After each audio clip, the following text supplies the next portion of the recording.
Boa noite mais uma vez aos irmãos, dando continuidade ao nosso estudo,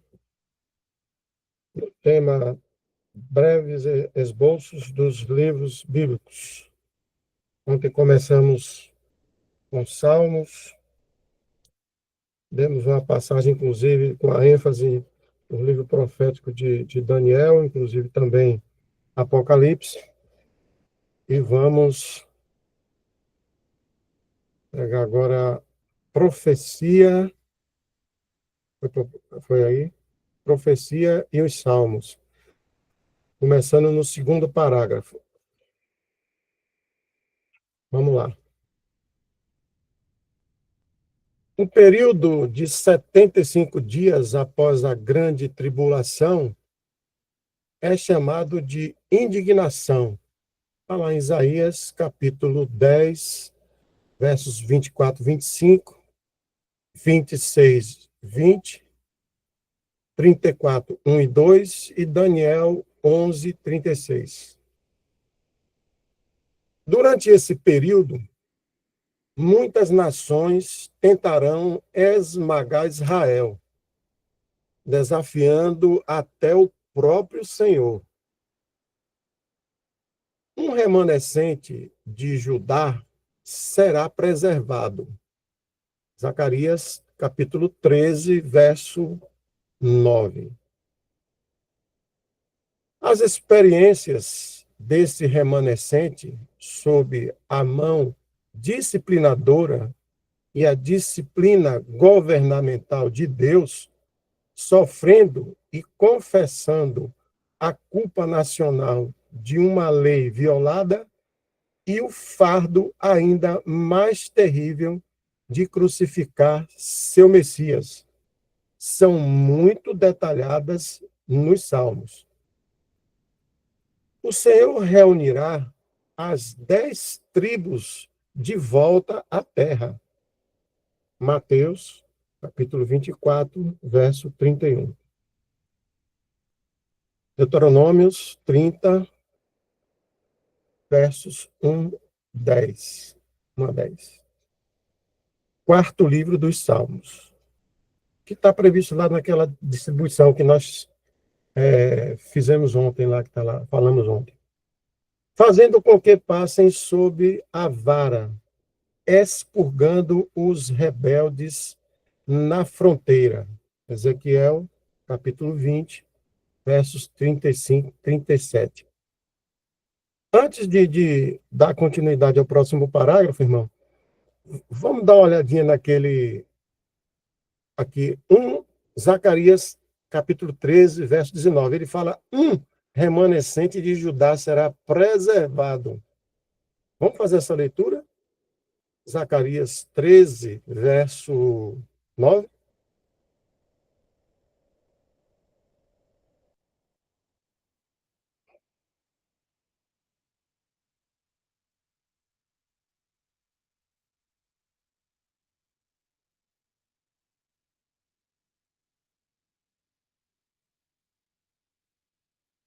Zacarias 13, 9.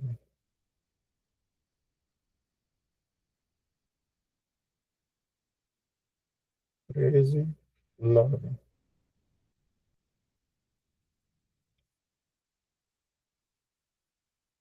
Vou ler do 8. E acontecerá em toda a terra, diz o Senhor, que as duas partes dela serão extirpadas e expirarão, mas a terceira parte restará nela. E farei passar esta terceira parte pelo fogo, e a purificarei, como se purifica a prata, e a provarei como se prova o ouro. Ela invocará o meu nome, e eu o ouvirei. Direi, e eu a ouvirei. Direi, é meu povo. E ela dirá, o Senhor é meu Deus.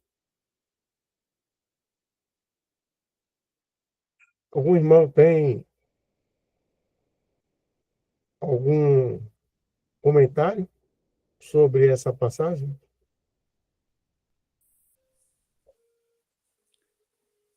Essa passagem aí, irmãos, eu já vi os irmãos comentando, né, que essa terceira parte que vai ser purificada, né, aí tem a ver com a tribulação, né, que o povo de Israel vai passar. Então, esse lembrei dessa fala dos irmãos.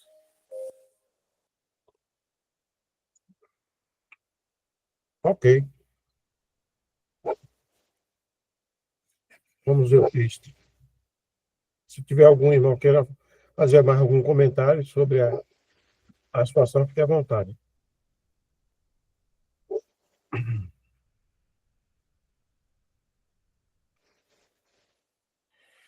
Vamos lá. Com o fim da indignação, vamos lembrar que.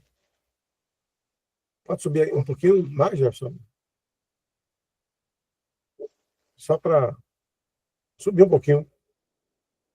Aqui, quando ele fala com o fim da indignação, só para lembrar que ele fez um comentário lá o que seria a indignação, ok? Lembra? Pode descer. Com o fim da indignação, o reino do Senhor será estabelecido e ele reinará sobre a terra em justiça por um período de 1000 anos. Ou seja, o milênio. Salmos 72, Isaías 35, Zacarias 14, 9, Apocalipse 20, de 1 a 6. Aqueles que permanecem das nações gentias vão subir ano a ano a Jerusalém para adorar o Rei, o Senhor dos Exércitos. Zacarias, capítulo 14, verso 16.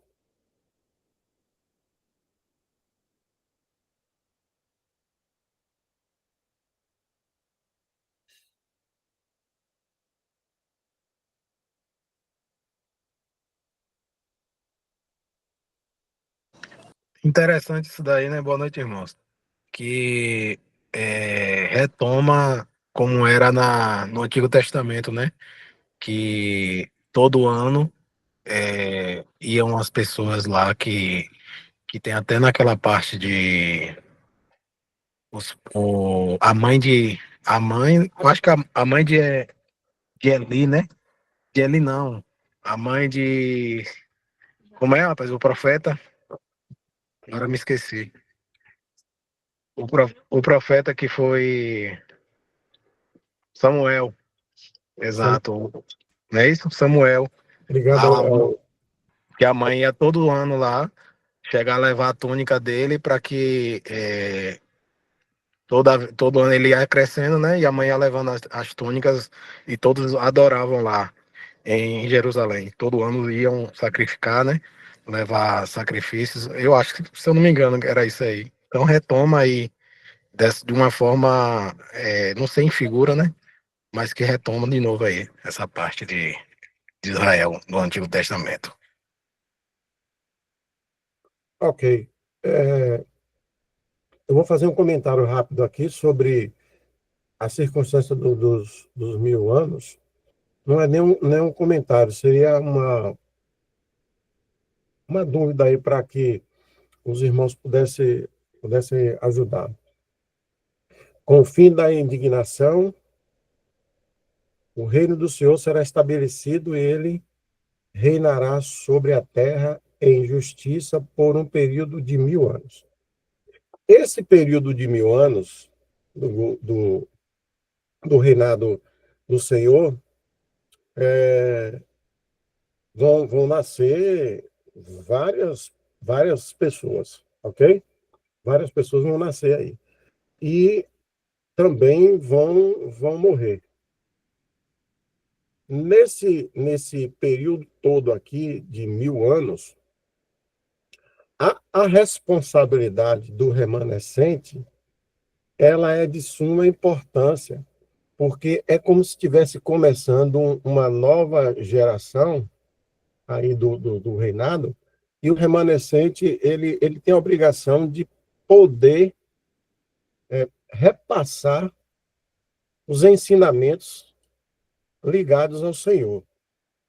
Não sei se os irmãos estão conseguindo compreender. Mas eu acredito que, mesmo nesse nascimento de várias famílias que vão ter aí, ainda assim terão pessoas que não vão falar sobre o Senhor. Por quê? Porque quando chega no final dos 1000 anos, vamos tentar lembrar, quando chega no final dos 1000 anos, há um momento lá que Deus faz a libertação de Satanás durante um período curto de tempo, e, salvo engano, de algumas dessas pessoas, apesar de estarem ligados ao milênio, reinado do Senhor, parece-me que várias pessoas daqui que serão levantadas também para ir de encontro ao povo do Senhor. Não é isso mesmo? Os irmãos podem ajudar aí nesse ponto?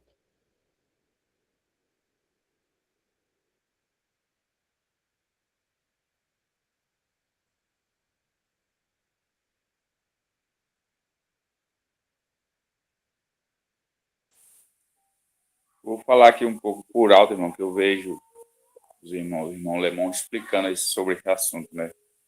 Assisti muitas lives ali de Apocalipse e o irmão Lemon, ele explica bem claro essas questões aí do milênio. O irmão fala, né, como vai ter o juízo, né? Vai ter juízo. Se alguém pecar, aí numa parte do Salmo fala, se alguém pecar, não sei se pela tarde, pela manhã morrerá, ou ao contrário, não sei. Então, por haver esse juízo, o Senhor vai estar julgando, o Senhor vai estar nessa época. Então, muitos ali vão estar fingindo. Até que o irmão Lemão explica que é a última prova, vamos dizer assim.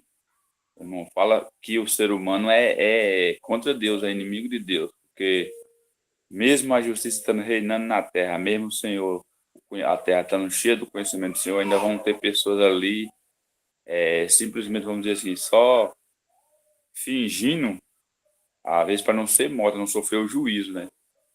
Mas aí o irmão explica que quando o Senhor, ele de soltar Satanás nesse final aí do milênio, então essas pessoas que vão estar ali com o coração, vamos dizer assim, simplesmente por medo, não por amor ao Senhor, então Satanás, sendo astuto, ele vai convencer essas pessoas, e essas pessoas vão seguir a Satanás e virar contra o Senhor. É só esse ponto que eu tenho em mente, que os irmãos explicam lá. As lives de Apocalipse bem, os irmãos explicam bem explicado lá, irmão Lemão, sobre o milênio. Ok. Está dentro desse raciocínio mesmo. Era só para poder relembrar aqui, e se tiver algum irmão que quiser fazer mais algum comentário, lembrar de alguma coisa a mais, fique à vontade. Caso contrário, a gente dá continuidade com o próximo tópico, visão geral dos 5 livros de Salmos. Só um pensamento, irmão, rapidinho, Pois dentro do não? assunto que o irmão Newton levantou, eu acredito, né, pelos ensinos dos irmãos, inclusive essas lives de Lemão, explicando as dispensações, e tem lives do Apocalipse, que ele explica que, se eu não estiver enganado, o reino milenial é um reino onde a justiça vai estar imperando, né? O Senhor Jesus vai estar, de fato, sendo o rei nessa terra, o rei de reis. e isso vai ser notório, né? Não vai ser, digamos assim, algo... O reino hoje, ele está em oculto, né? Então, quem vive o reino hoje, né, de fato e de verdade, são aqueles que obedecem ao Senhor Jesus, os cristãos que estão nessa esfera e que obedecem, né, às diretrizes, os mandamentos, que andam em obediência. Só que neste período o reino vai estar de fato estabelecido. E todos vão saber quem é o rei, o Senhor Jesus, né? Então vai ter, como o irmão Leone já trouxe aí, justiça toda manhã, né? Vai ter justiça pelo pecado que for cometido durante esse período.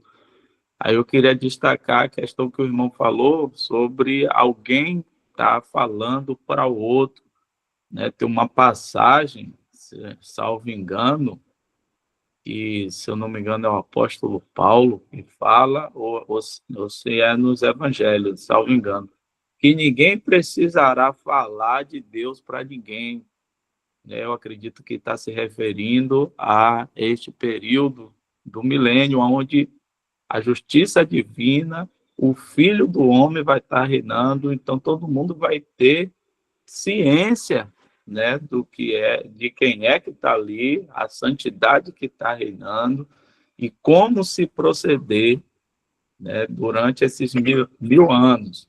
E aí, como o irmão mesmo trouxe, né, haverá nascimento de pessoas, né, durante esses 1000 anos, só que, assim como nos tempos de hoje, que nascem, vão nascer incrédulos, né? E não, alguns dessas pessoas não vão crer no rei que vai estar reinando, no Senhor Jesus, né? Nesse santo.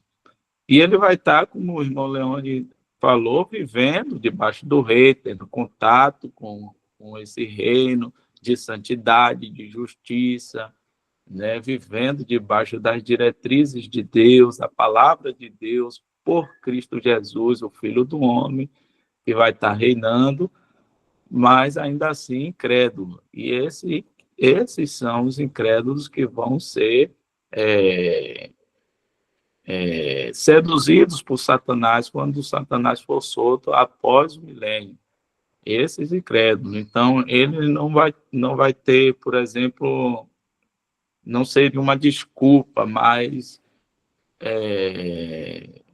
digamos assim, de que não ouvi falar de Deus, eu não ouvi falar da palavra de Deus, vai estar vivendo o reinado do Filho do Homem, né? O reinado de Deus aqui na Terra, né? De Jesus. Vai estar em total conexão com Deus, com as coisas de Deus, com o Senhor Jesus, com o Rei dos Reis. Amém? Até aí. Perfeito. Agora, imagine, né? No reinado do Senhor, fala que tudo será de bom, de paz, de longevidade, de prosperidade, de tudo, e ainda assim, dali irão sair pessoas que vão estar ao lado de Satanás. Ou seja, um bom entendimento desse estudo, pelos livros que nós estamos passando, é imprescindível fazer a leitura de Daniel, Mateus, Apocalipse e Ezequiel, pelo que eu estava anotando aqui dos textos. Então, a profecia, né? Daniel, as circunstâncias do Novo Testamento, Mateus, Apocalipse, e Ezequiel com as informações ligadas também a Daniel. Então, é muito importante para entender essa passagem é, desse novo tempo que virá, inclusive a partir dos 1000 anos, quer dizer, a partir do arrebatamento, né? Os livros de Daniel, Mateus, Apocalipse e Ezequiel, é interessante fazer a leitura, vamos dizer assim, composta deles. Vai e vem, que é para poder os cristãos terem uma ideia bem concreta de cada passagem, entendeu? Ok. Uma corroborar. outra parte. Oh, desculpa. Pois não, irmão Danilo, Não tinha um irmão que ia falar aí. Isaac, Pode deixar Isaac falar aí, depois eu falo. irmão Só Isaac, para corroborar aí com esse pensamento, pode fazer a leitura de Zacarias 8, a partir do versículo 20, que ajuda também no entendimento dessa fala aí dos irmãos. vamos ver, Zacarias 8, A partir do versículo 20. a partir do 20. Zacarias 8, né?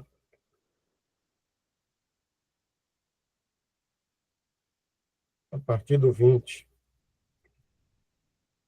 Zacarias 8, a partir do 20. Assim diz o Senhor dos Exércitos: ainda sucederá que virão os povos e os habitantes de muitas cidades. E os habitantes de uma cidade irão a outra, dizendo: vamos depressa suplicar o favor do Senhor e buscar o Senhor dos Exércitos. Eu também irei. Assim virão muitos povos e poderosas nações a buscar em Jerusalém ao Senhor dos Exércitos e a suplicar o favor do Senhor. Assim diz o Senhor dos Exércitos: naquele dia sucederá que pegarão 10 homens de todas as línguas das nações, pegarão sim na orla das vestes de um judeu, dizendo: iremos convosco, porque temos ouvido que Deus está convosco. Pois é. Verdade. E o irmão colocou aí Hebreus 8:11, referente à passagem que eu estava tentando me lembrar. Hebreus? Capítulo 8, verso 11. Hebreus 8:11. Hebreus 8:11. E não ensinará cada um a seu próximo, nem cada um ao seu irmão, dizendo: conhece o Senhor, porque todos me conhecerão, desde o deles até ao maior. Ou seja, tudo está praticamente posto, desenhado, e eu acredito que também vem aí já a circunstância da, como é aquela palavra que a liberdade de cada um para fazer o que quer, o arbítrio, né? Vai ficar pelo livre-arbítrio, porque conhecer já está conhecendo. Não esperavam o Messias, não era assim que o povo judeu não rejeitou a primeira vinda, então não pode dizer que estaria desconhecendo a segunda.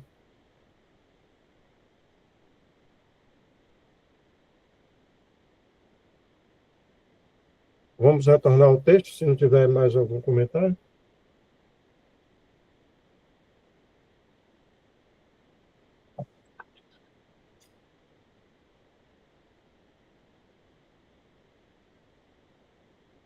Irmão Jefferson?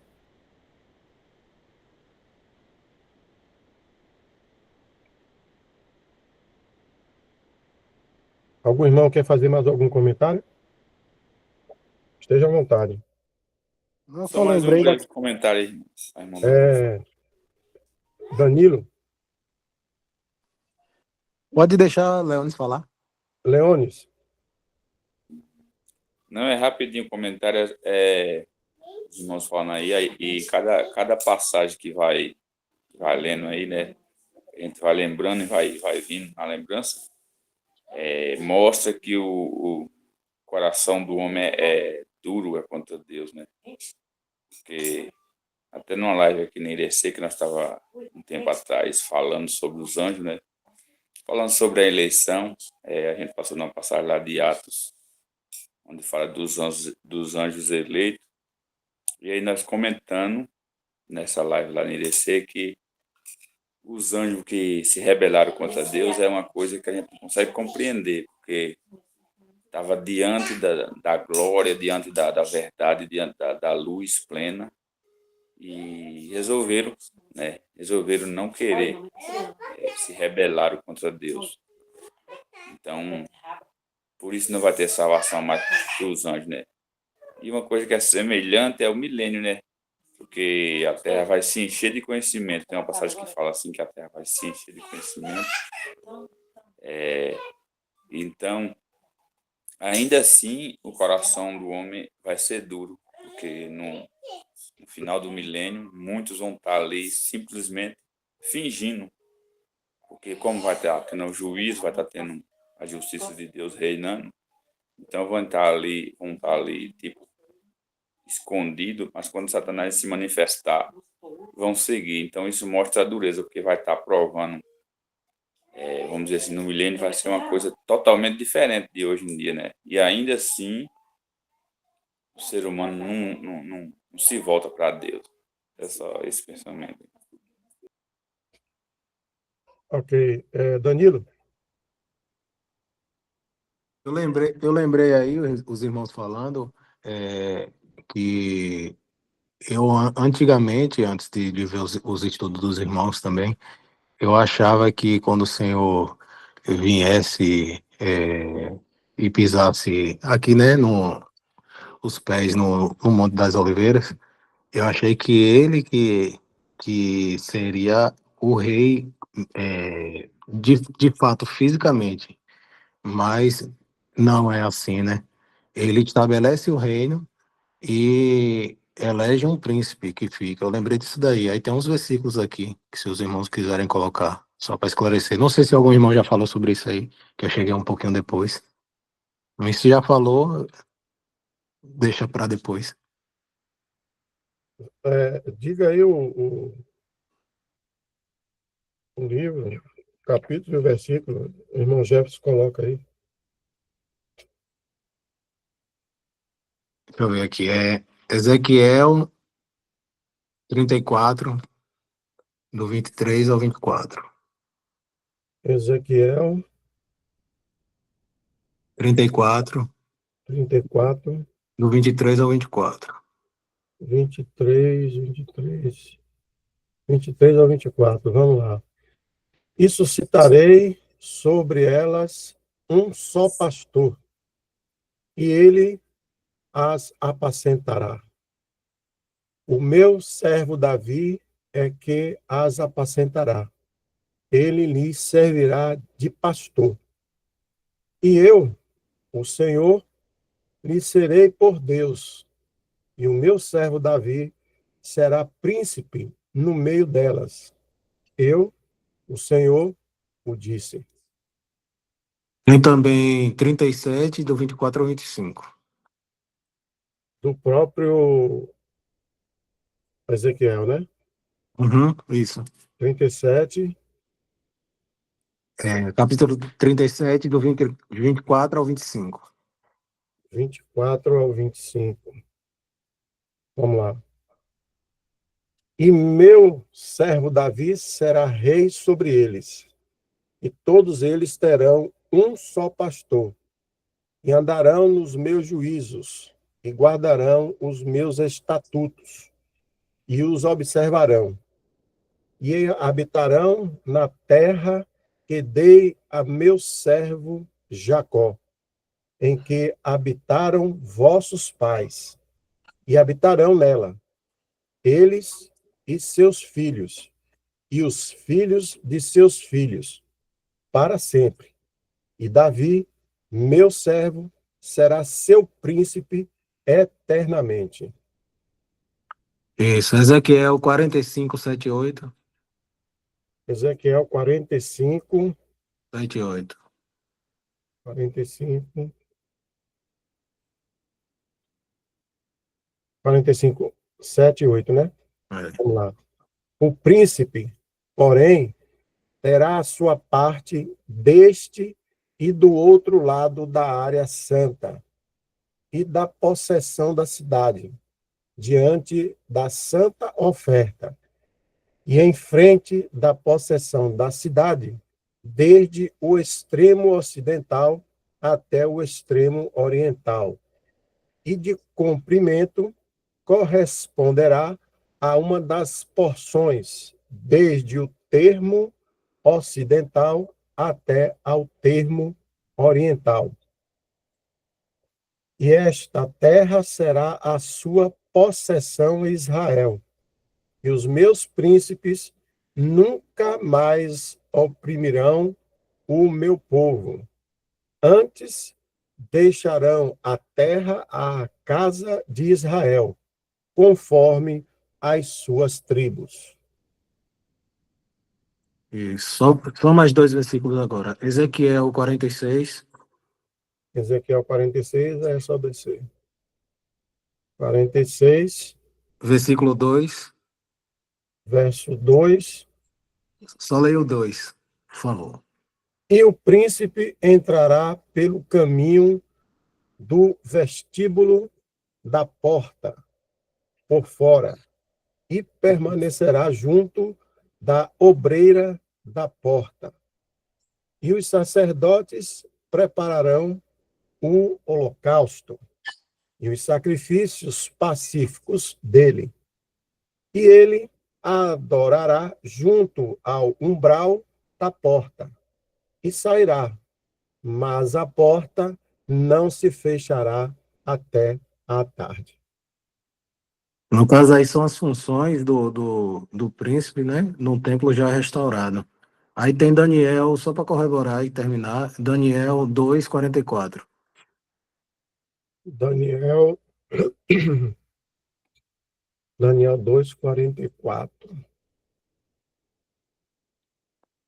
2:44.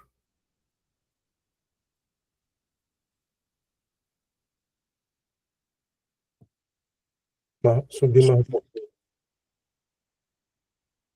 Ok. Daniel 2:44. Profecia, né? Mas, nos dias desses reis, o Deus do céu levantará um reino que não será jamais destruído, e este reino não passará a outro povo. Esmiuçará e consumirá todos esses reinos, mas ele mesmo subsistirá para sempre. Até aí. São circunstâncias da profecia, vão ser cumpridas, né?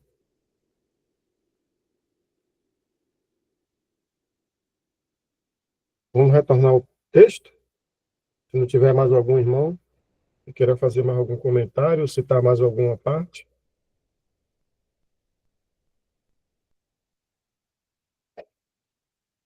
O item visão geral dos 5 livros de Salmos.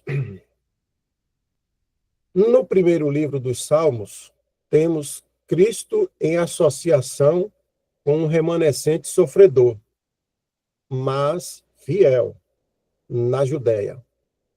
Jeová é o título mais frequente usado nesta parte, sendo seu título de relacionamento de aliança com Israel, entre aspas, aos santos que estão na terra e aos excelentes que disseste, neles está todo o meu prazer. Salmos, capítulo 16, verso 3, segundo John Nelson Darby. Os 2 primeiros salmos são introdutórios a toda a coleção. Eles introduzem o remanescente piedoso e o Messias, o ungido do Senhor. Salmos, capítulo 2, verso 2. No segundo livro, o remanescente é visto como expulso da terra, mas confortado e mantido pela presença e promessas de seu Messias.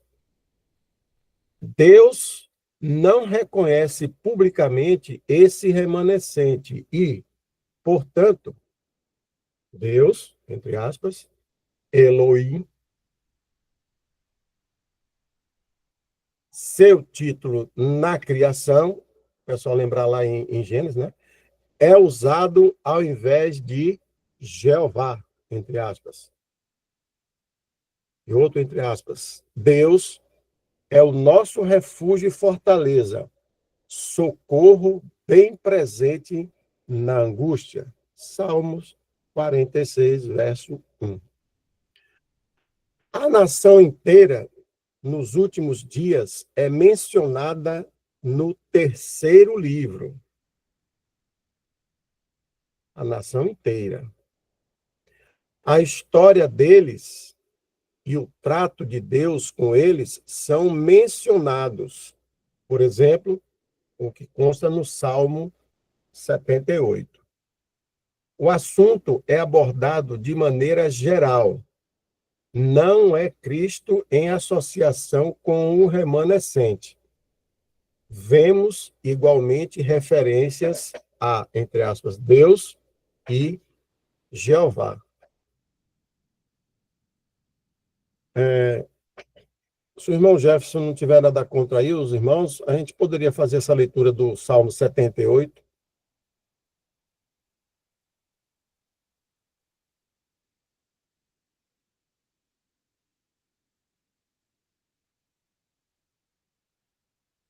Porque já estamos praticamente quase no horário, né?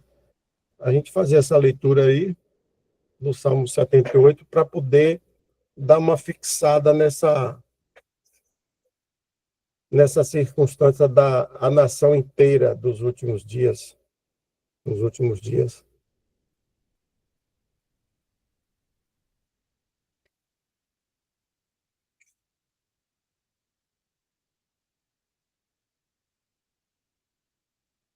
Vamos lá. Dele. 78:1, né? Escutai a minha lei, povo meu. Inclinai os vossos ouvidos às palavras da minha boca. Asquio de Asafé. Abrirei a minha boca numa parábola. Falarei enigmas da antiguidade, os quais temos ouvido e sabido, e nossos pais nos têm contado. Não os encobriremos aos seus filhos, mostrando à geração futura os louvores do Senhor, assim como a sua força e as maravilhas que fez. Porque ele estabeleceu um testemunho em Jacó e pôs uma lei em Israel, a qual deu aos nossos pais para que a fizessem conhecer a seus filhos, para que a geração vindoura a soubesse. Olha a geração vindoura. Os filhos que nascessem, os quais se levantassem e a contassem a seus filhos, para que pusessem em Deus a sua esperança, e se não esquecessem das obras de Deus, mas guardassem os seus mandamentos. E não fossem como seus pais, geração contumaz e rebelde, geração que não regeu o seu coração, e cujo espírito não foi fiel a Deus. Os filhos de Efraim, armados e trazendo arcos, viraram as costas no dia da peleja. Não guardaram a aliança de Deus e recusaram andar na sua lei. E esqueceram-se das suas obras e das maravilhas que lhes fizera ver. Maravilhas que ele fez à vista de seus pais na terra do Egito, no campo de Zoã. Dividiu o mar e os fez passar por ele. Fez com que as águas passassem como num montão.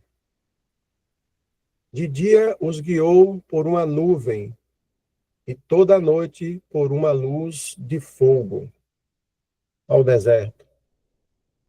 Fendeu as penhas do deserto, no deserto, e deu-lhes de beber como de grandes abismos.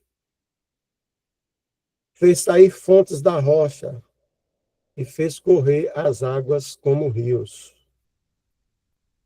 E ainda prosseguiram em pecar contra ele, provocando ao Altíssimo na solidão. E tentaram a Deus nos seus corações, pedindo carne para o seu apetite. E falaram contra Deus e disseram: acaso pode Deus preparar-nos uma mesa no deserto? Eis que feriu a penha, e águas correram dela. Rebentaram ribeiros em abundância. Poderá também dar-nos pão ou preparar carne para o seu povo? Portanto, o Senhor os ouviu e se indignou, e acendeu um fogo contra Jacó, e furor também subiu contra Israel. Porquanto não creram em Deus, nem confiaram na sua salvação. Ainda que mandara as altas nuvens e abriu as portas dos céus, e chovera sobre eles o maná para comerem, e lhes dera do trigo do céu. O homem comeu o pão dos anjos, ele lhes mandou comida a fartar. Fez soprar o vento do oriente nos céus, e trouxe do sul com a sua força.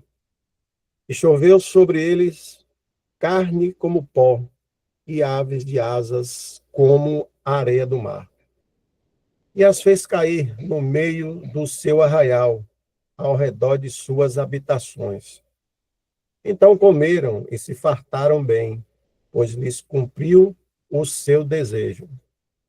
Não refrearam o seu apetite, ainda lhes estava a comida na boca, quando a ira de Deus desceu sobre eles, e matou os mais robustos deles, e feriu os escolhidos de Israel. Com tudo isto, ainda pecaram, e não deram crédito às suas maravilhas. Por isso consumiu os seus dias na vaidade e os seus anos na angústia. Quando os matava, então o procuravam, e voltavam, e de madrugada buscavam a Deus. E se lembravam de que Deus era a sua rocha, e o Deus Altíssimo, o seu Redentor.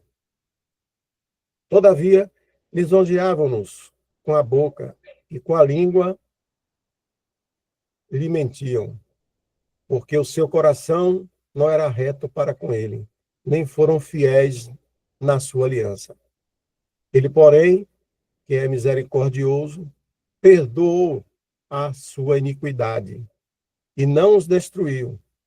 Antes, muitas vezes desviou deles o seu furor e não despertou toda a sua ira, porque se lembrou de que eram de carne, vento que passa e não volta. Quantas vezes o provocaram no deserto e o estremeceram na solidão? Voltaram atrás e tentaram a Deus, e limitaram o Santo de Israel. Não se lembraram da sua mão, nem do dia em que os livrou do adversário, como operou os seus sinais no Egito e as suas maravilhas no campo de Zoan. E converteu os seus rios em sangue e as suas correntes para que não pudessem beber. Enviou entre eles enxames de moscas que os consumiram e rãs que os destruíram. Deu também ao pulgão a sua novidade e o seu trabalho aos gafanhotos. Destruiu as suas vinhas com saraiva e os seus sicômoros com pedrisco. Também entregou o seu gado à saraiva e os seus rebanhos aos coriscos. Lançou sobre eles o ardor da sua ira, furor, indignação e angústia, mandando maus anjos contra eles. Preparou caminho à sua ira, não poupou as suas almas para a morte, mas entregou à pestilência as suas vidas. E feriu a todo primogênito no Egito, primícias da sua força nas tendas de cão. Mas fez com que o seu povo saísse como ovelhas, e os guiou pelo deserto como um rebanho. E os guiou com segurança, que não temeram, mas o mar cobriu os seus inimigos. E os trouxe até o termo do seu santuário, até este monte que a sua destra adquiriu. E expulsou os gentios de diante deles, e lhes dividiu uma herança por linha, e fez habitar em suas tendas as tribos de Israel. Contudo, tentaram e provocaram o Deus Altíssimo, e não guardaram seus testemunhos, mas retiraram-se para trás e portaram-se infielmente como seus pais. Viraram-se como um arco enganoso, pois o provocaram a ira com os seus altos e moveram o seu zelo com as suas imagens de escultura.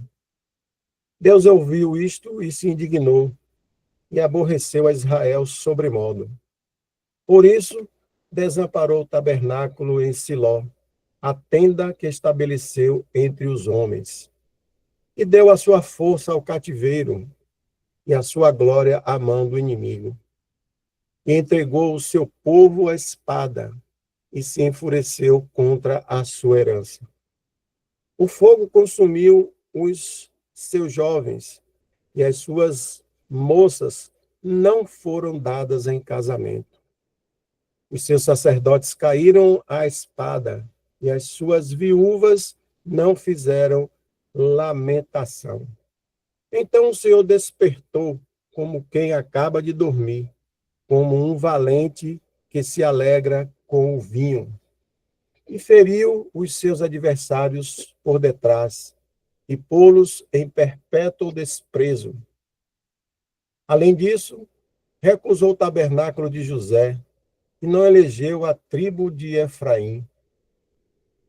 Antes, elegeu a tribo de Judá, o monte Sião, que ele amava.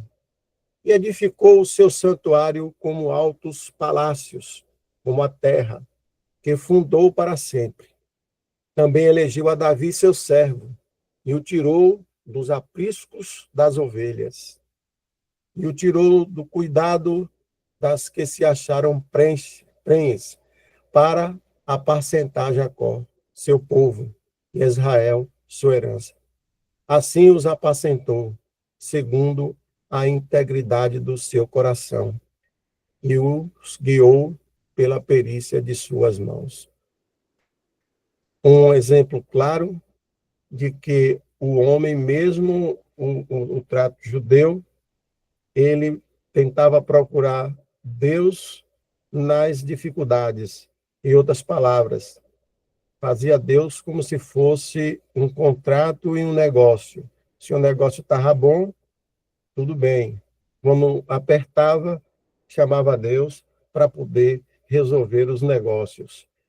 É o homem negociador que ainda hoje, presente aqui também, nós temos.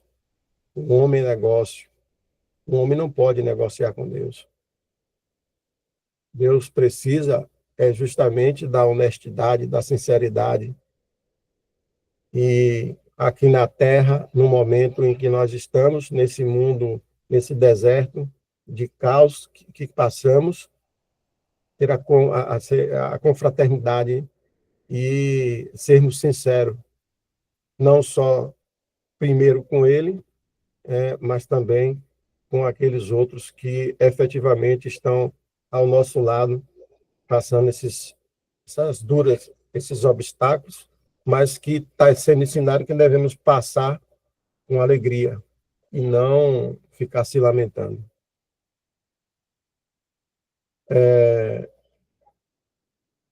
Se algum irmão quiser fazer mais algum comentário, antes a gente pode marcar aqui logo qual é o ponto, onde ficamos, viu, Jefferson? Se não tiver algum outro comentário, já deixa aí pronto para um próximo dia, se assim o senhor permitir. E assim, é uma parte muito excelente rever as passagens de Salmos, principalmente com as coisas que Deus ficou colocando e ainda coloca, mas o homem, na sua rebeldia, ainda caminha com desobediência.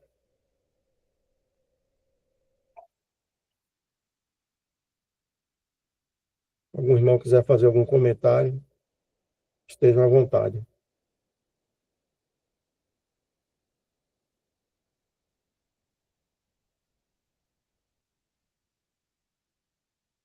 Esse, no quarto livro, é o próximo, é a continuidade, né, irmão? Beleza. Bom, como nenhum irmão se pronunciou aí, pronunciou, eu passo a palavra aí para o irmão Jefferson.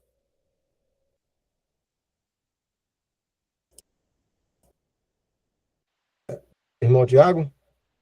Vocês estão me ouvindo aí, irmãos? Eu acho que não, viu? Eu estava caminhando certo ali, com aquela passagem. Vocês estão me ouvindo agora? Está ouvindo? Ah, é porque aqui ficou mudo. Mas é porque eu ouvindo o salmo que o irmão leu, agora eu pensei só em duas coisas e seria bem breve mesmo, que, tipo assim, no início do salmo, a gente pode trazer duas coisas, né, bem importantes para a gente, para todos nós.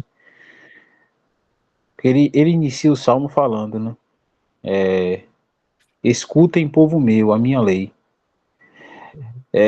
Se nós fôssemos, já lendo aqui na tradução que eu tenho, tá assim, dá ouvidos, povo meu, a minha lei.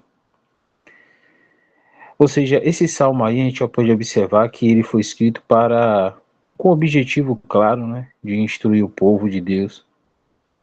E a gente pode observar que o tema em si desse salmo, a gente pode observar duas coisas, né, que é a bondade de Deus, a gentileza de Deus, em meio a um povo, né, ou seja, para com um povo, na verdade, teimoso, e como nós sabemos, né, que é rebelde. E a gente observa que Asaf, né, ele começou pedindo a atenção, ele começou pedindo a atenção de Deus, do povo de Deus, na verdade, para que pudesse ouvir, né, a sabedoria com que ele falaria. E o salmo em si é uma expressão clara dessa sabedoria, né? E a gente observa que o salmo também ele começa com um princípio que às vezes é muito negligenciado, né? E é muito negligenciado. E eu estou falando isso porque eu vi até uma certa vez o irmão Mário falar sobre algo bem interessante mesmo. Porque se você quer falar sabedoria aos outros, a primeira coisa que você deve fazer é obter atenção, né, dos ouvintes. Se você quiser ensinar eles sobre sabedoria. E essa atenção, né, a gente sabe que você não chama a atenção de ninguém falando sobre si. Aí eu lembrei até de uma outra colocação do irmão que ele fala, né, sempre quando você for falar de Cristo para alguém, né, leve a cobra para a penha, né? Ou seja, leve a pessoa a Cristo. E é interessante também um outro ponto que ele diz, né? Incline os seus ouvidos. E a gente observa que inclinar os ouvidos nessa passagem aí não tem nada a ver, né? Ou seja, não denota qualquer tipo de audição comum. E a gente pode observar que ele quer, né, que o discípulo preste atenção, né, às palavras do seu mestre, né, com submissão e reverência. Uma submissão vou tentar encontrar palavras aqui, né, com uma submissão com reverência, silenciosa e fervorosa, colocar dessa forma. E aí, para que tudo que foi enunciado, né, seja ouvido e devidamente compreendido, e para que nada escape, né. Então a gente pode observar que esse ouvinte aí é um ouvinte, um ouvinte, né, no caso de um tipo diferente. Ou seja, não é um ouvinte que ouve de maneira descuidada, não com o propósito de aprender ou imitar, né, mas para criticar, para se divertir, para satisfazer, no caso, a animosidade, ou para, em si, para matar o tempo, né? Então, eu pensei nessas questões aqui, né, baseado até em algo que o irmão Mário falou, porque no nosso dia a dia, a gente sabe que é bem comum, né, de nós querermos em si falar para alguém que talvez ainda não tenha ouvido o Evangelho, ou não tenha um conhecimento de Deus, né, do seu Filho, nosso Salvador. E uma das coisas que eu sei que perpassa no coração de todo crente genuíno é de que ele quer falar desse amor, ele quer apresentar e levar o ser humano perdido em seus delitos e pecados para que ele creia e seja salvo também. Mas é muito importante que nós façamos isso, trazendo esses princípios, né? Que a primeira coisa que nós precisamos fazer é esquecer qualquer coisa que venha de nós e falar único e exclusivamente do Senhor, porque a gente sabe, né, que a palavra fala, né, que a fé vem pelo ouvir e ouvir a palavra de Deus. Pensei em trazer essas observações aqui, só até aqui, moço. Perfeito. Irmão Jefferson? Ok, irmãos. Assim, o senhor permitindo, quinta-feira continuamos desse ponto. Tirar aqui a gravação.